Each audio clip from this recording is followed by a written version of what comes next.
আপনারা জানেন মাননীয় প্রধানমন্ত্রী বিএনপি চেয়ারম্যান জনাব তারেক রহমান নতুন করে খাল খনন কর্মসূচি গ্রহণ করেছেন, কেরানীগঞ্জে তিনি দিয়েছেন। এবং এই খাল খননের মাধ্যমে আপনারা জানেন 1972 থেকে 75 পর্যন্ত যখন চাল আমদানি করা হতো, জিয়াউর রহমান খাল খননের মধ্য দিয়ে খাদ্য দ্বিগুণ উৎপাদন করে চাল রপ্তানি করেছেন। আজকেও সে চাল আমদানি কিন্তু আমাদের করতে হয়।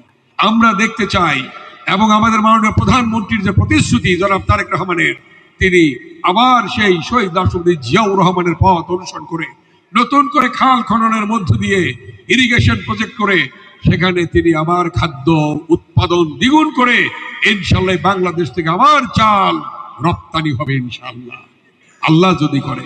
অতএব আপনারা সহযোগিতা করবেন, আপনাদের সহযোগিতা আমাদের একান্ত কাম্য।